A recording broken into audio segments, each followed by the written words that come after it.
Bismillahirrahmanirrahim. Assalamualaikum warahmatullahi wabarakatuh. Selamat pagi. Salam sejahtera untuk kita semua. Selamat berjumpa di pembelajaran matematika wajib kelas 12. Pada kesempatan kali ini kita akan membahas materi tentang peluang. Itu materi yang kedua setelah kita belajar tentang kaidah pencacahan. Materi peluang ini adalah materi pengembangan dari sekolah-sekolah sebelumnya, baik dari SD, SMP. Ini kita lanjutkan pada pembahasan di tingkat menengah atas, yaitu di SMA. Kita pelajari lagi tentang peluang, di mana peluang ini nanti kita akan belajar tentang beberapa kejadian atau peristiwa yang sering kita alami dalam kehidupan kita sehari-hari. Di mana pada pelajaran ini kita akan menggunakan beberapa alat peraga, yaitu diantaranya adalah uang logam, ya, uang logam. Dan di sini nanti akan kita gunakan adalah sisi-sisi daripada uang logam. Kita tahu bahwa uang logam itu mempunyai dua sisi. Satu sisi berupa gambar dan satu sisi berupa angka yang memuat nilai daripada uang tersebut. Ada 100 rupiah, ada 200 rupiah, ada 500 rupiah, ada 1000 rupiah, dan lain-lainnya. Dan di sebelahnya ada berupa gambar, bisa berupa gambar binatang, burung, hewan yang lainnya, atau gambar para pahlawan bangsa Indonesia. Kemudian yang kedua, alat peraga yang kita pakai adalah dadu segi 6, ya, dadu bermuka 6, dadu kubus. Ini memuat lambang-lambang atau simbol berupa bulatan-bulatan yang melambangkan dari angka 1 sampai 6, ya. Bulatan 1 angka 1, bulatan 2 angka 2, bulatan 3 angka 3, dan seterusnya sampai 6 bulatan, yaitu angka 6. Kemudian alat peraga yang ketiga yaitu adalah seperangkat kartu bridge atau yang kita kenal dengan kartu remi, yang sering kita pakai untuk permainan, ya. Ini ada beberapa gambar kartu remi atau kartu bridge. Demikian juga ada warnanya, ya. Ada dua warna, warna hitam dan warna merah. Kemudian masing-masing gambar kartu ini dilambangkan dengan sebuah gambar. Ada gambar jantung, ya, daun warna merah. Ada gambar diamond segi 4 warna merah. Ada gambar daun keriting, ya, ada tiga daun keriting itu namanya. Dan yang satu lagi adalah daun satu warna hitam. Nah, itu adalah nanti yang akan kita pakai untuk memperjelas pembahasan kita tentang peluang.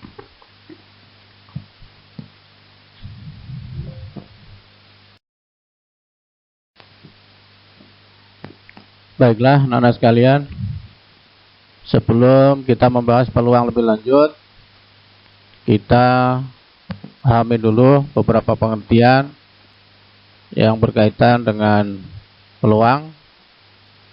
Yang pertama itu adalah pengertian tentang percobaan atau eksperimen. Itu percobaan atau eksperimen adalah suatu kegiatan yang dapat memberikan beberapa hasil atau kemungkinan. Contohnya kalau kita melempar dadu, maka nanti akan beberapa muncul kemungkinan yang terlihat itu angka 1, angka 2, atau angka 3, dan seterusnya. Demikian juga kalau kita melemparkan sebuah uang logam, maka nanti akan muncul gambar atau muncul angka di permukaan atasnya. Nah, itu adalah percobaan, ya. kegiatan yang dilakukan untuk memberikan hasil atau kemungkinan. Pengertian yang kedua yaitu adalah ruang sampel. Ruang sampel adalah himpunan dari semua hasil yang mungkin pada suatu percobaan atau kejadian. Misalnya, contohnya kita melemparkan sebuah dadu kubus ya bermuka 6, maka nanti akan muncul angka 1, angka 2, angka 3, atau angka 4, atau angka 5, atau angka 6. Nah, kalau itu dikumpulkan dalam suatu himpunan, maka itu disebut dengan ruang sampel. Nah, di sini ruang sampel dilambangkan dengan huruf S, ya. Sehingga ruang sampel dari pelemparan sebuah dadu kubus itu adalah S sama dengan himpunan 1, 2, 3, 4, 5, 6. Jadi ruang sampel itu berupa himpunan. Pengertian yang ketiga yaitu titik sampel ya. Titik sampel adalah anggota-anggota dari ruang sampel atau kemungkinan-kemungkinan yang muncul dari suatu percobaan. Nah, sebagai contoh tadi kita melempar sebuah dadu kubus, maka titik sampelnya adalah muncul angka 1, muncul angka 2, muncul angka 3, angka 4, angka 5, dan angka 6. Nah, di sini ditulis menggunakan koma ya, tidak menggunakan himpunan. Karena ini merupakan anggota sehingga ditulis satu persatu. Beda dengan ruang sampel, kalau ruang sampel adalah berupa himpunan ya, ditulis menggunakan tanda kurung kurawal, menandakan himpunan ruang sampel. Sedangkan titik sampel tidak ditulis menggunakan kurung kurawal. Ya. Itu adalah beberapa pengertian yang harus kita pahami sebelum kita melanjutkan pembahasan tentang peluang. Yang terakhir adalah pengertian daripada kejadian atau peristiwa, di mana peristiwa atau kejadian adalah himpunan bagian dari ruang sampel. Sebagai contoh, pada pelemparan sebuah dadu bermata 6, di mana ruang sampelnya adalah himpunan S yang beranggotakan 1, 2, 3, 4, 5, dan 6. Nah, pada kejadian atau peristiwa ini adalah muncul angka ganjil, yaitu A misalnya. Yaitu kejadian A adalah himpunan bagian dari ruang sampel yang beranggotakan 1, 3, 5. Yaitu peristiwa munculnya angka ganjil.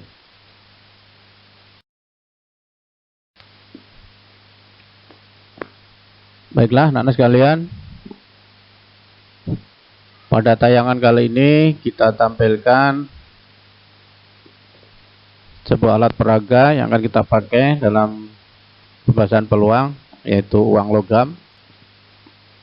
Dari sini kita tampilkan beberapa macam gambar uang logam. Ada uang 100 rupiah, ada 200 rupiah, ada 500 rupiah. Nah, di sini kita pisahkan masing-masing permukaan uang, yaitu yang bagian satunya berupa gambar. Nah, di sini adalah menampilkan gambar burung Garuda ya, yaitu nanti kita sebut dengan gambar, disingkat dengan G. Dan sisi sebelahnya permukaan satunya yaitu berupa permukaan yang memuat nilai rupiah. Ada 100 rupiah, ada 200 rupiah, ada 500 rupiah. Ini nanti kita sebut dengan angka ya, kita singkat dengan A. Nah, dengan demikian untuk uang logam ini ada dua ya, ada dua muka yang disebut dengan kita sebut titik sampel ya, yaitu A dan G, di mana A adalah angka, G adalah gambar. Nah, kemudian untuk ruang sampelnya ya, ruang sampel atau S yaitu himpunan yang memuat semua titik sampel, yaitu S sama dengan himpunan A, G. Nah, di sini jumlah anggota titik sampel anggota sampel adalah NS ya. Anggotanya sebanyak 2. Jadi untuk uang logam ini titik sampelnya A dan G. Ruang sampelnya adalah S, himpunan yang memuat A dan G, dan jumlah anggota ruang sampel adalah NS sama dengan 2.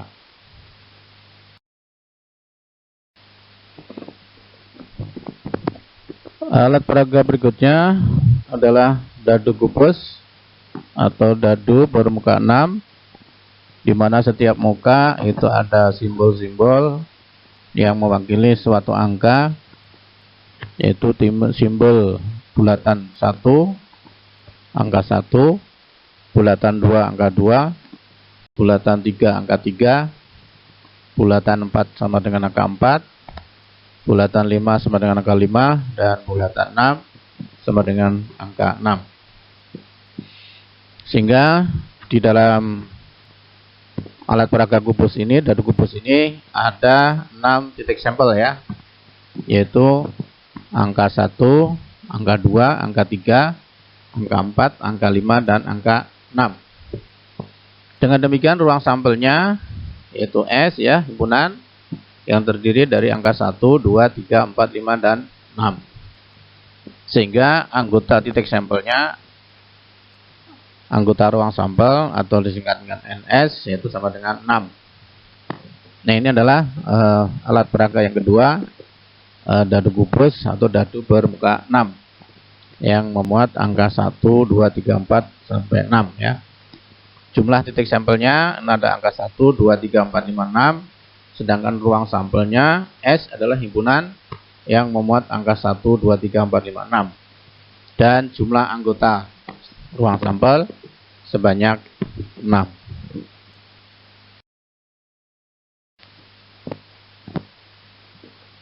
Selanjutnya alat peraga yang ketiga yaitu adalah kartu bridge atau kartu remi.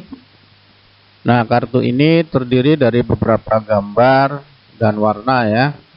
Ada yang warna hitam, ada yang warna merah. Kemudian gambarnya ada gambar daun isi 3 yang kita sebut dengan daun keriting, kemudian yang satu daun atau daun sirih ya, segitu daun sirih.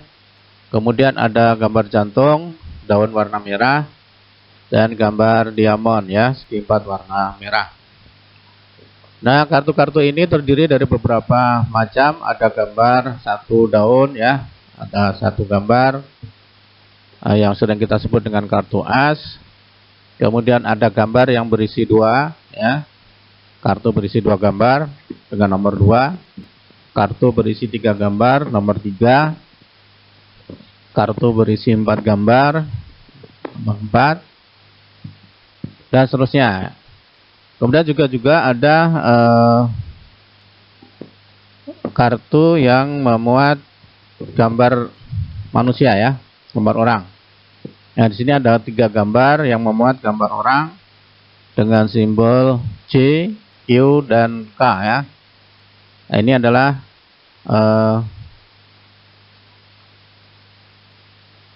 jenis-jenis kartu yang ada di kartu bridge atau kartu remi. Untuk di sini kartu joker tidak dipakai ya, tidak dipakai di dalam alat peraga ini. Kartu joker kita buang. Sehingga di sini ada beberapa nanti titik sampel ya. Ada beberapa titik sampel tergantung nanti jenis kartu yang diminta. Nah, di sini beberapa contoh titik sampelnya adalah yang pertama kartu yang berwarna merah. Nah, kartu yang berwarna merah ini ada sejumlah 26 ya. Demikian juga untuk kartu yang berwarna hitam, ini juga ada 26. Kemudian ada kartu daun ya. Kartu daun yang satu daun ini juga ada 13. Kemudian kartu keriting itu yang ada 3 daun, itu berjumlah 13. Kemudian kartu jantung daun warna merah, itu jumlahnya juga 13. Kartu diamond segi 4 warna merah, ini ada 13. Kemudian kartu as ada 4 ya. Ada 4 kartu as, kemudian kartu king, kartu dengan huruf K ya. Kartu king ini adalah berjumlah 4 juga. Kemudian kartu queen dengan huruf Q, gambar manusia dengan huruf Q jumlahnya 4 juga. Dan kartu jack ya, kartu jack ini kartu bergambar manusia dengan huruf C, ini juga berjumlah 4. Dan lain-lainnya. Nanti juga mungkin ditanyakan kartu yang bernomor 3 ada berapa? Kartu yang bernomor 8 ada berapa? Ya, mungkin itu nanti pertanyaannya macam-macam, tergantung di soal. Nah, kalau kita kumpulkan di sini ya, kartu bread ini kita kumpulkan semuanya, itu diperoleh ruang sampel. Ya, sehingga di sini ruang sampel dari kartu bread itu berjumlah 52. Sehingga untuk kartu bread NS-nya atau jumlah anggota sampel itu 52.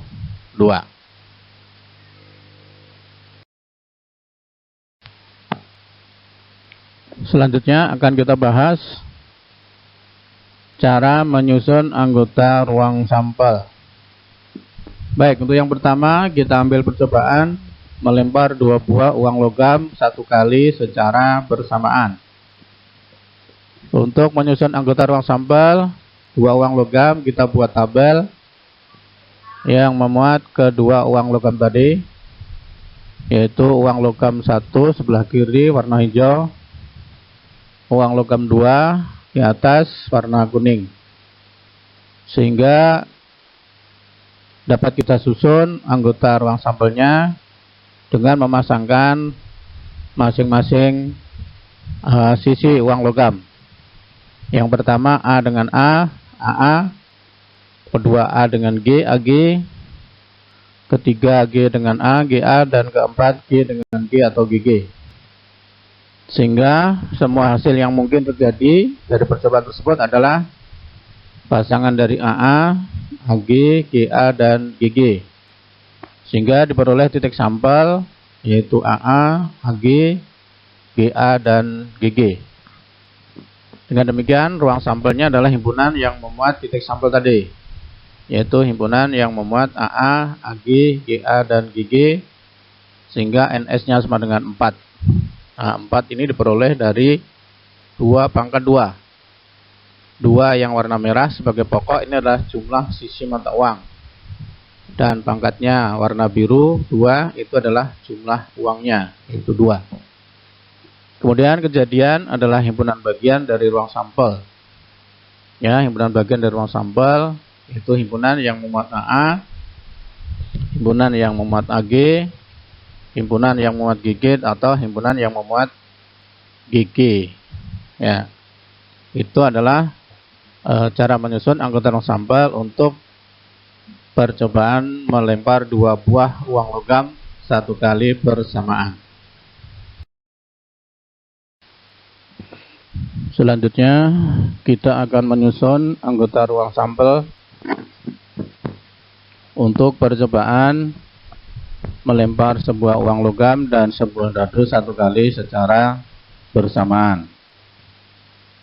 Ini sama seperti yang tadi, menyusun ruang sampel, anggota ruang sampel untuk 2 mata uang. Nah, di sini juga kita susun dengan menggunakan tabel. Ya. Tabel, di mana tabel sebelah kiri ini adalah uang logam dengan sisi A dan G. Kemudian yang sebelah atas adalah dadu dengan sisi angka 1, 2, 3, 4, 5, 6. Nah, di sini juga kita bisa menyusun anggota ruang sampel dengan cara memasangkan masing-masing sisi uang logam dan sisi dadu ya, yaitu menggabungkan sisi A dengan angka 1, sisi A dengan angka 2, sisi A dengan angka 3, sisi A dengan angka 4, sisi A dengan angka 5, sisi A dengan angka 6, dan seterusnya. Sehingga diperoleh pasangan A1, A2, A3, A4, A5, dan A6. Demikian juga untuk sisi uang logam G ya. gambar dipasangkan dengan angka 1, G1, dipasangkan dengan angka 2, G2, dipasangkan dengan angka 3, G3, dan seterusnya G4, G5, dan G6. Sehingga semua hasil yang mungkin dari percobaan tersebut adalah gabungan dari salah satu sisi mata uang dan angka pada dadu, yaitu diperoleh titik sampel A1, A2, A3, A4, A5, A6, G1, G2, G3, G4, G5, dan G6. Dengan demikian, ruang sampelnya adalah himpunan S yang memuat semua titik sampel tadi, yaitu himpunan yang memuat A1, A2, A3, A4, A5, A6, G1, G2, G3, G4, G5, dan G6. Dengan demikian, jumlah anggota ruang sampel atau NS sama dengan 12. Ya. 12 ini diperoleh perkalian dari angka 2 dan 6. Angka 2 ini diperoleh dari jumlah sisi mata uang, yaitu 2. Sedangkan 6 diambil dari jumlah sisi mata dadu, yaitu 6. Sehingga NS12 itu sama dengan 2 kali 6.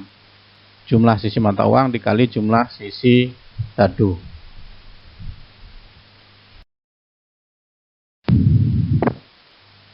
Berikutnya, kita akan menyusun anggota ruang sampel untuk percobaan melempar 2 buah dadu 1 kali secara bersamaan. Ini juga kita susun dalam bentuk tabel seperti yang tadi. Kita buat tabel 2 dadu, dadu sebelah kiri warna hijau dengan mata dadu 1, 2, 3, 4, 5, 6. Dan dadu 2 di sebelah atas warna kuning dengan mata dadu 1, 2, 3, 4, 5,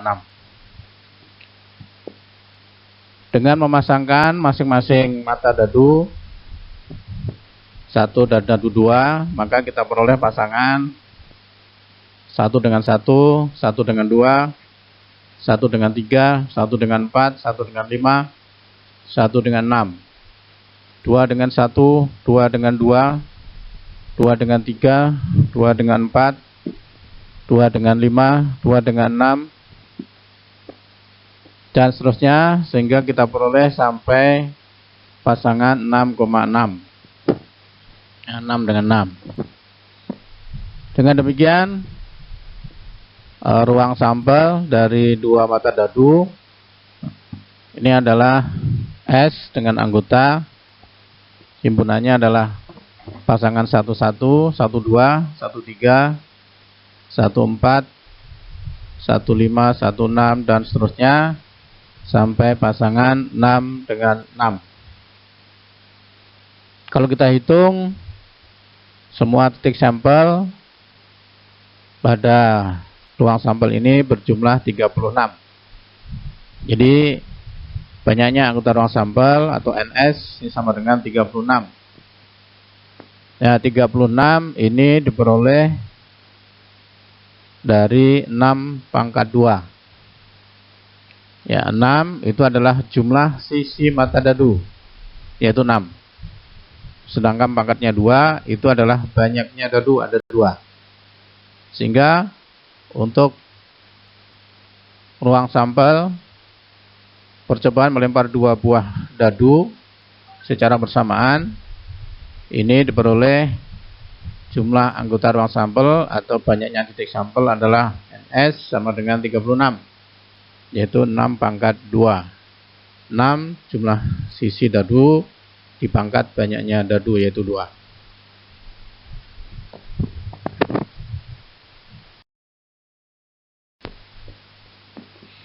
Baiklah, anak-anak sekalian, sampailah kita pada pembahasan peluang suatu kejadian.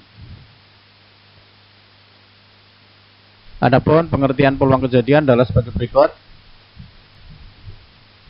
Jika A adalah suatu kejadian yang terjadi pada suatu percobaan dengan ruang sampel S, di mana setiap titik sampelnya memiliki kesempatan yang sama untuk muncul, maka peluang dari suatu kejadian A dirumuskan sebagai berikut. P dalam kurung A sama dengan NA dibagi NS, di mana PA adalah peluang kejadian A, sedangkan NA banyaknya titik sampel kejadian A, dan NS adalah banyaknya titik sampel pada ruang sampel S. Sedangkan nilai peluang suatu kejadian itu berkisar antara 0 sampai 1. Jadi berada pada interval 0 sampai 1. Dengan A merupakan kejadian pada suatu percobaan. Jika PA sama dengan 0, maka kejadian itu tidak mungkin terjadi atau suatu kemustahilan. Dan jika PA sama dengan 1, maka kejadian itu pasti terjadi atau suatu kepastian.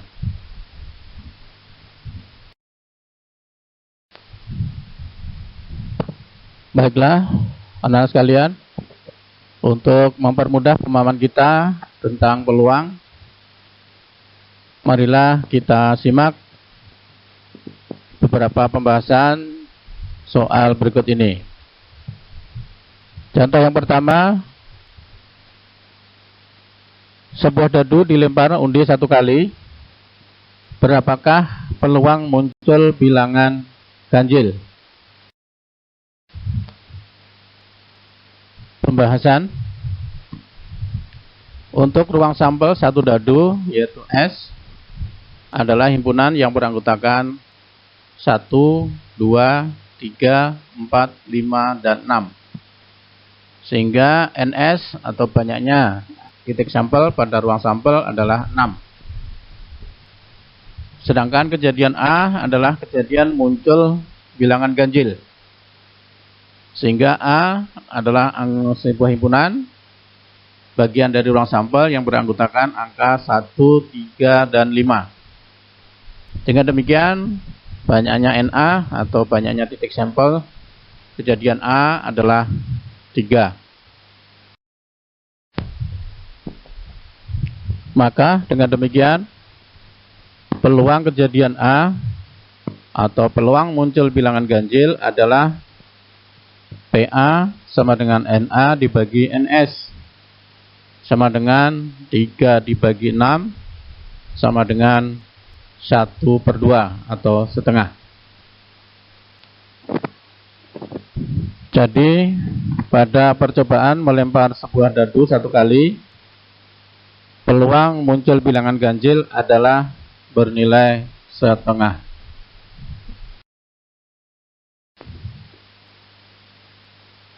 Pada contoh 2 kali ini, 2 buah dadu dilempar undi 1 kali bersama-sama. Berapa peluang muncul mata dadu berjumlah 6?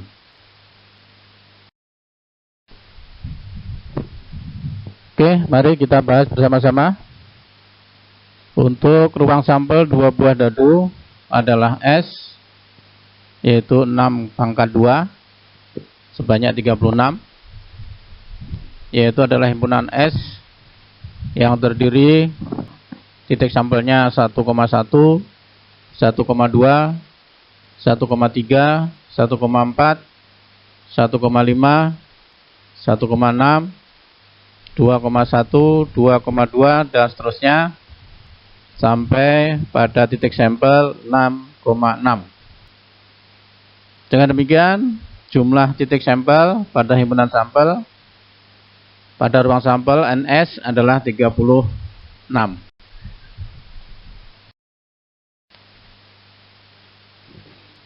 Kemudian kejadian A adalah kejadian muncul mata dadu berjumlah 6, yaitu A adalah himpunan bagian dari S, di mana himpunan A beranggotakan titik sampel 1,5, 2,4, 3,3, 4,2, dan 5,1. Dengan demikian, jumlah anggota titik sampel A atau NA sama dengan 5.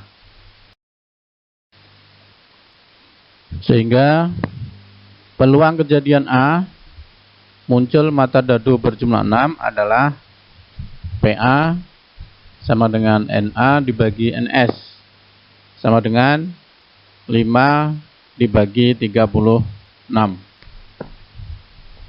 Jadi pada percobaan melempar 2 buah dadu dilempar undi 1 kali secara bersamaan, peluang muncul mata dadu berjumlah 6 adalah 5/36.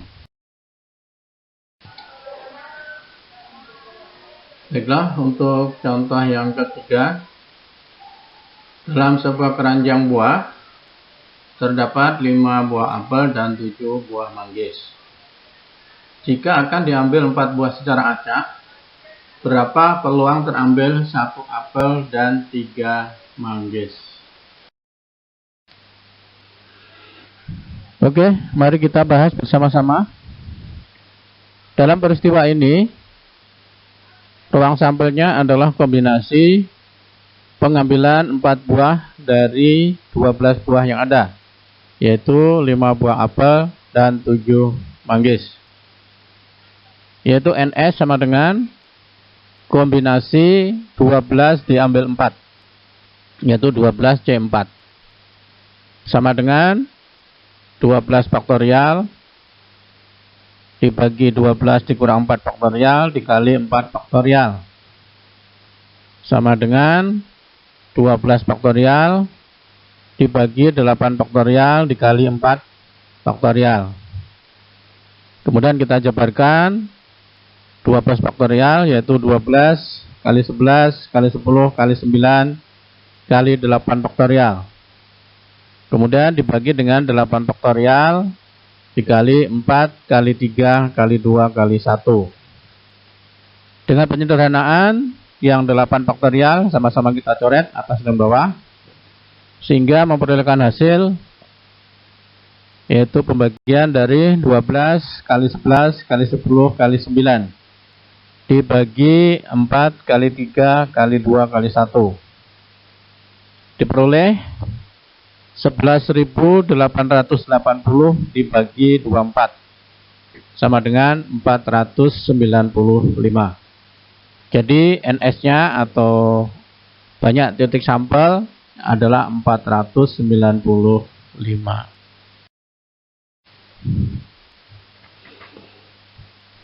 Kemudian kejadian atau peristiwa A yaitu kombinasi terambilnya 1 buah apel dan 3 manggis.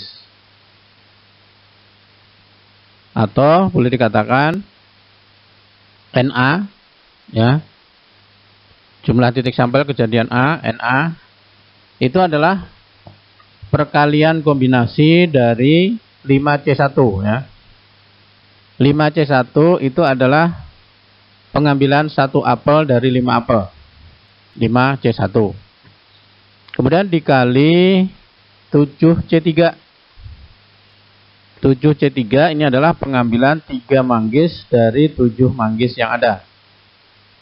Dengan demikian NA itu sama dengan 5C1 dikali 7C3. Nah, kita hitung dengan kombinasi 5C1 adalah 5 faktorial dibagi 5 kurang 1 faktorial dikali 1 faktorial. Kemudian dikali 7C3, ya, 7 faktorial dibagi 7 kurang 3 faktorial dikali 3 faktorial.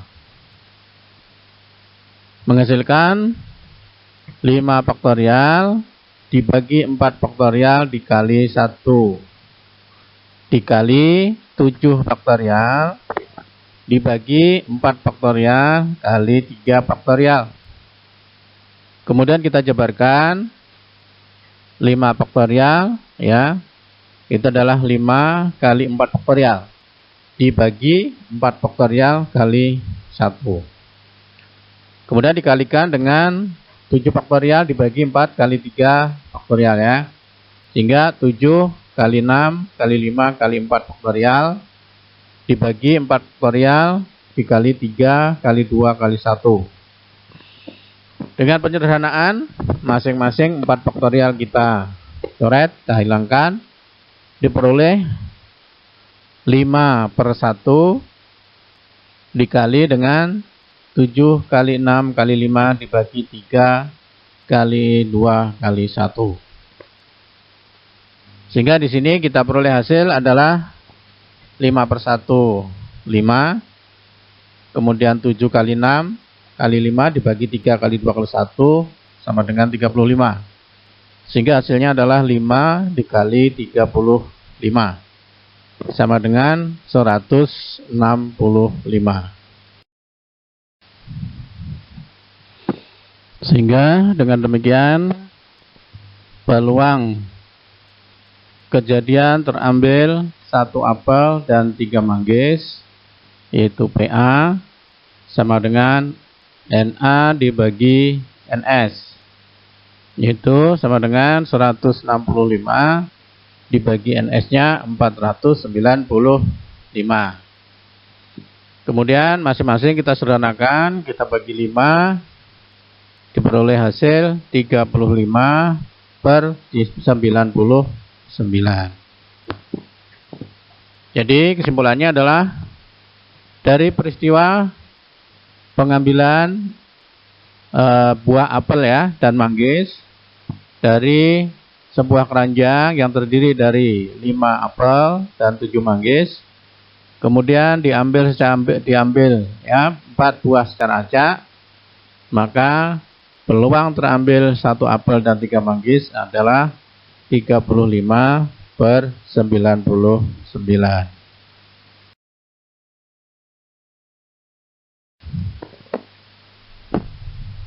Demikianlah anak-anak sekalian pembahasan kita tentang materi peluang suatu kejadian. Selamat belajar. Sampai jumpa pada pertemuan berikutnya. Terima kasih. Assalamualaikum warahmatullahi wabarakatuh.